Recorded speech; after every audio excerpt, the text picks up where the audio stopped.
Prime minister meeting ಮಾಡಿದ್ವಿ. ಇವತ್ತವರೆಗೆ 4 ತಿಂಗಳಾಯ್ತು, ಒಂದು ದಿನ ಮೀಟಿಂಗ್ ಮಾಡಿ ಒಂದೇ ಒಂದು ಮೀಟಿಂಗ್ ಮಾಡಿಲ್ಲ. ನಾಚಿಕೆ ಆಗ್ಬಿಟ್ಟು ಹೋಯ್ತಾ ಇದ್ದಾರೆ, ನಾಚಿಕೆ ಆಗ್ಬಿಟ್ಟು ಹೋಯ್ತಾ ಇದ್ದಾರೆ, ನಾಚಿಕೆ ಆಗ್ಬಿಟ್ಟು ಹೋಯ್ತಾ ಇದ್ದಾರೆ, ನಾಚಿಕೆ ಆಗ್ಬಿಟ್ಟು ಹೋಯ್ತಾ ಇದ್ದಾರೆ. ನೀವೆಲ್ಲ ನಾಚಿಕೆ ಆಗ್ಬೇಕು ನಿಮ್ಗೆ, ನಾಚಿಕೆ ಆಗ್ಬೇಕು ನಿಮ್ಗೆ, ನಾಚಿಕೆ ಆಗ್ಬೇಕು ನಿಮ್ಗೆ. ಈ ಯತ್ನಾಳ್ ಬರೀ ಬಾಯಿ ಹೊಡಿತಾರೆ. ಸಾಂಸ್ಕೃತಿಕ ನಾಯಕ ಮಾಡಿದವ್ರು ಯಾರು? ಬಸವಣ್ಣ ಸಾಂಸ್ಕೃತಿಕ ನಾಯಕ ಅಂತ ಮಾಡಿದವ್ರು ಯಾರು? ಇದೇ ಯಡಿಯೂರಪ್ಪ ಮಾಡಲಿಲ್ಲ, ಬಸವರಾಜ ಬೊಮ್ಮಾಯಿ ಮಾಡಲಿಲ್ಲ, ಜಗದೀಶ್ ಶೆಟ್ಟರ್ ಮಾಡಲಿಲ್ಲ, ನಾವು ಮಾಡುದು. ಬರ ಬಂತು ಮೊನ್ನೆ. ಬಾಮೈಲಿ ಈ ಕಡೆ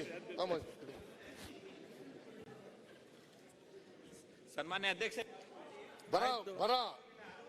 ಬರ ಬಂದು 240 ತಾಲೂಕುಗಳಲ್ಲಿ 223 ತಾಲೂಕುಗಳಲ್ಲಿ ಬರ ಅಂತ ಡಿಕ್ಲೇರ್ ಮಾಡಿದ್ದೀವಿ. 196 ತಾಲೂಕುಗಳು ಅದಕ್ಕೆ ಹೆಚ್ಚು ಬರಗಾಲ ಬಂದಿದೆ ಅಂತ ಡಿಕ್ಲೇರ್ ಮಾಡಿದ್ದೀವಿ. ಮೆಮೊರಾಂಡಮ್ ಕೊಟ್ಟಿದ್ದೀವಿ, 2 ಮೆಮೊರಾಂಡಮ್ ಕೊಟ್ಟು 20-10-2023, 16-11-2023 ಮೆಮೊರಾಂಡಮ್ ಕೊಟ್ಟು ನಾನು ಹೋಗಿ ಭೇಟಿ ಮಾಡಿದೆ. ಕೃಷ್ಣ ಬೈರೇಗೌಡ ಹೋಗಿ ಭೇಟಿ ಮಾಡಿದ, ಪ್ರಿಯಾಂಕ್ ಖರ್ಗೆ ಹೋಗಿ ಭೇಟಿ ಮಾಡಿದ, ಆಮೇಲೆ ಚೆಲುವರಾಯಸ್ವಾಮಿ ಹೋಗಿ ಭೇಟಿ ಮಾಡಿದ. ನಾನೇ ಸ್ವತಃ ಪ್ರಧಾನಮಂತ್ರಿಗಳನ್ನ, ಅಮಿತ್ ಶಾ ಅವರನ್ನು ಭೇಟಿ ಮಾಡಿದೆ. ಇವತ್ತಿನವರೆಗೆ ಒಂದು ಮೀಟಿಂಗ್ ಮಾಡಿಲ್ವಲ್ಲ ಮಾನ್ಯ ಅಧ್ಯಕ್ಷರೇ. ಇದು ಮಲತಾಯಿ ಧೋರಣೆ ಅಲ್ವಾ? ಇದು ಮಲತಾಯಿ ಧೋರಣೆ ಅಲ್ವಾ? ನಾವು ಬರಕ್ ದುಡ್ಡು ಕೇಳಿದ್ರೆ ದೇಶ ವಿಭಜನೆ ಮಾಡಕ್ ಹೊರಟಿದ್ದೀವಿ. ನೀವು ಕೊಡಬೇಕಾ ಬೇಡ? ಆದರೂ ಕೂಡ ನಾವು 18,171 ಕೋಟಿ ಕೇಳಿದ್ದೀವಿ ಪರಿಹಾರ. 18,171 ಕೋಟಿ.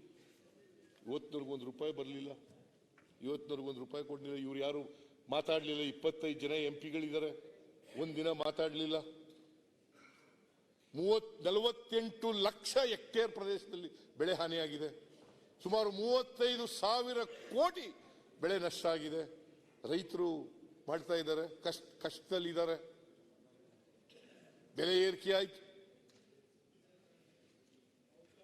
ಎಲ್ಲ ಅಗತ್ಯ ವಸ್ತುಗಳ ಬೆಲೆ ಏರಿಕೆ ಕೊಟ್ಟೋಯ್ತು. ಇಂಥದ್ರಲ್ಲಿ ₹1 ಕೊಡಲಿಲ್ಲ. ಗೊಬ್ಬರದ ಬೆಲೆ ಜಾಸ್ತಿ ಆಯ್ತು, ಪೆಟ್ರೋಲ್ ಬೆಲೆ ಜಾಸ್ತಿ ಆಯ್ತು, ಡೀಸೆಲ್ ಬೆಲೆ ಜಾಸ್ತಿ ಆಯ್ತು, ಗ್ಯಾಸ್ ಬೆಲೆ ಜಾಸ್ತಿ ಆಯ್ತು. ಸೆಂಟ್ರಲ್ ಗವರ್ಮೆಂಟ್ ಬಿಜೆಪಿ ಅವರ ಕಾಲದಲ್ಲಿ ₹1 ಕೊಡ್ಲಿಲ್ಲ. ಈಗ ಹೇಳ್ತಾರೆ ಇವರು, ನಾಚಿಕೆ ಆಗ್ಬೇಕು ಅವರಿಗೆ. ನೀವು ಫಾರ್ಮ್ಯಾಟ್ ನಲ್ಲಿ ಕಳಿಸಲಿಲ್ಲ, ಅದಕ್ಕೆ ಕೊಡ್ಲಿಲ್ಲ. ಈಗ ಯಾವ ತಿಂಗಳು ಸ್ವಾಮಿ? ಫೆಬ್ರವರಿ 20ನೇ ತಾರೀಕು, ಇವತ್ತಿನವರೆಗೂ ₹1 ಬಂದಿಲ್ಲ.